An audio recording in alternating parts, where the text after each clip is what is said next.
Intellivision.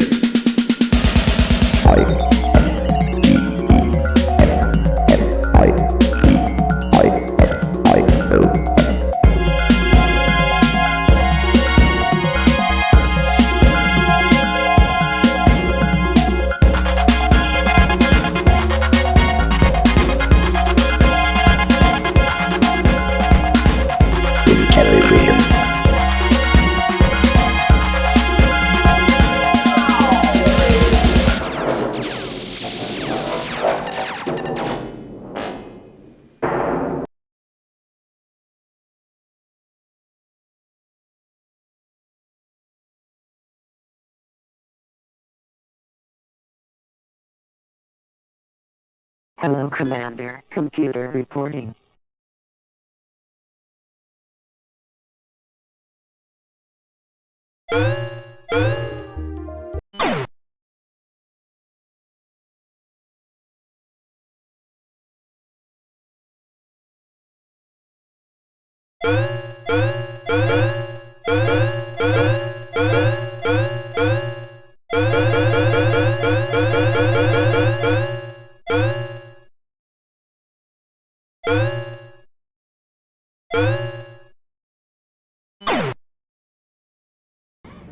Oh yeah. And then your job was to post it on the bulletin board. Oh yeah. Well, I was working for the college. I was working for Pomona College at the time in their computer center, and we got a notification from career planning office that Mattel was looking for programmers. Don Daglow, who had also gone to Pomona College, notified the college. So the career planning office sent me a memo saying, "Oh, would you please post this for students?" And I looked at it and said, "Post it for students? Forget it. I'm going to go apply for this thing." Well, yeah. One thing particularly about games written at that time was that the cartridges are so small that there were no assets to connect to the game. A programmer would just, there's so few graphics, you get it all hooked up, and the only thing really left to work on is the gameplay. So out of the 3 months, maybe the 3 to 6 months that had been in development, a great deal of that time was just sitting down, playing a game, and going, was that fun? Could that have been better? And just working on the gameplay algorithms. And nowadays, it's so much of it is just connecting everything to the game engine. That's one thing that I always recognize with these algorithm-style games, that it has a lot to do with there just weren't that many things you could hook up to it, so it just had to be good programming.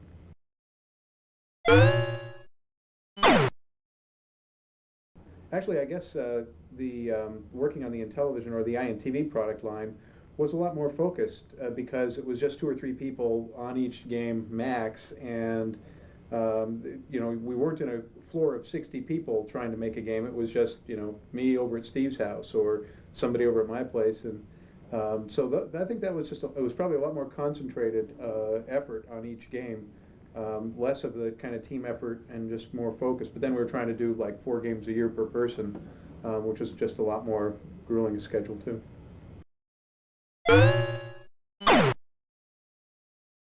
Oh yeah, there were a lot of complainers.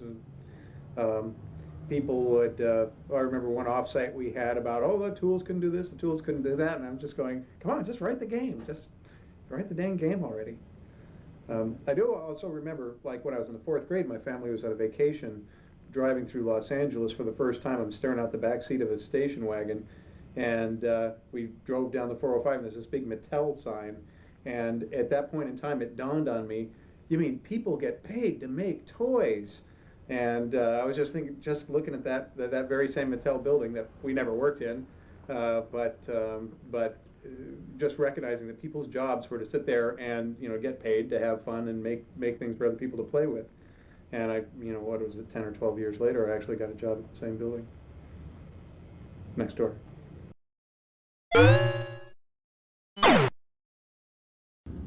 When I first applied to Mattel, I was actually looking for a summer job. I was 17 at the time, just graduating high school, and I'd done some games, and I actually had one in publishing at the time.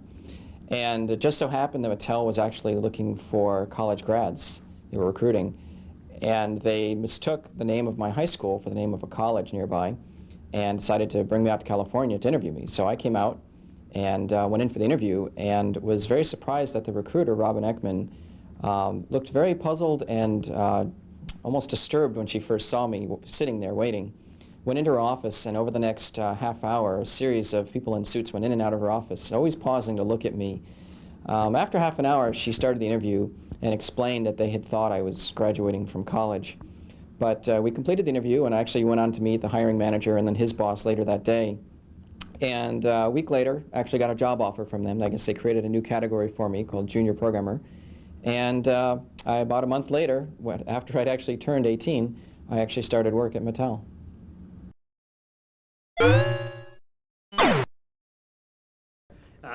Why I went to Mattel? Well, it did take me a long time to get out of college. I think I graduated 9 years after high school, and I finally got a degree in computer science. And I said, well, okay. I sent out my resume. I still have the book. 100 companies that I sent my resume out to, and in this book it says, you know, on this date I sent my resume to Mattel. Well, that same week I had gone to Litton Industries, and I had interviewed there, and you know, it was very stuffy and very corporate, and it was right in Beverly Hills. So I went there, and it seemed like it was reasonable. And then I went to Mattel, and I was the first person that they had hired someone in HR to hire all of the programmers, Sybil, and I was the very first person that she hired. And I think we, as everyone remembers, we took a little test, or we called it a quiz, because you're not allowed to test employees. And it felt like the atmosphere was good. So it was an easy decision. And I think the pay was enormous. It was at least $23,000, so it's a lot of pizza.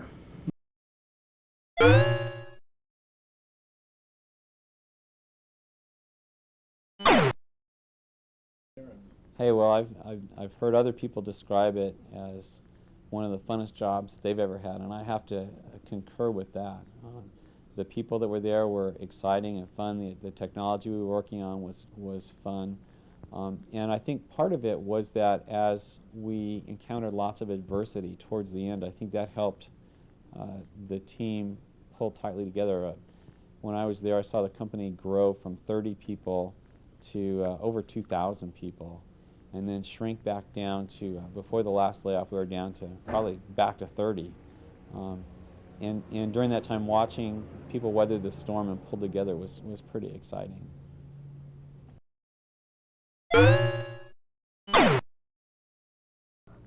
I really enjoyed Snafu. That was my favorite game. I worked on that by myself. And the only thing I didn't like about it was the name that marketing picked for it. I had no idea what Snafu had to do with it. I originally called it Snakes with a bunch of S's on the end. And all I could see that was similar was it started with SNA and Snafu. But it was a fun game.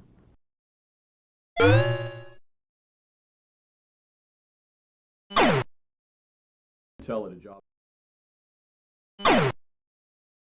job fair, and when you came in, they gave you a name tag that was color coded, so you had it on. It was either programming, or you were a hardware person, or you were in marketing. And so I'm in there, and it's in the Mattel cafeteria, a lot of people mingling around, looking at the video games that they had set up, and this dapper Englishman in his coat and tie came up to me and said, excuse me, I see you have the programming name badge on. Now, are you available for all types of programming, for accounting, or for payroll, or are you just here because you think it would be fun to program games? And I thought about it for a second and decided to tell him the truth, that really I was just there because I thought it would be fun to program games. And he went, very good, please come over here and sit down with me. It turns out this was Gabriel Baum, who was in charge of the Intellivision programming department, and anybody that he asked that question who said that they were available to do accounting or any other programming, he wouldn't talk to them. That's it. He only wanted people who were there to program games.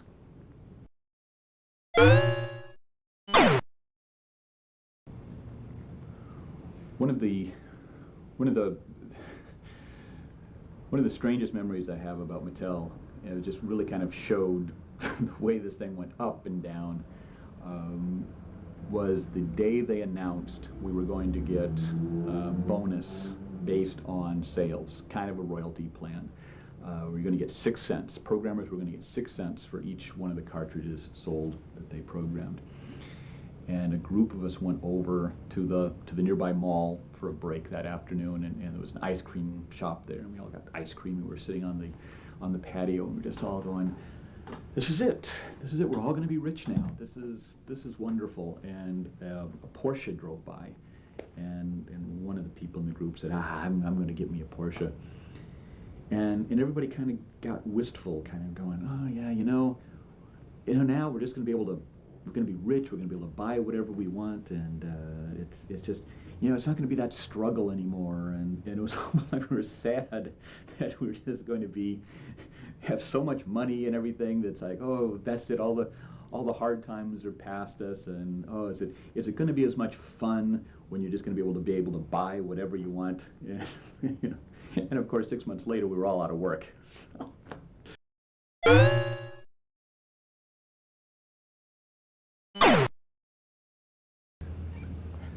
The funny thing about hearing people talk about Mattel now is over and over again, people say, that's the best job I ever had, that was the most fun, it was just terrific.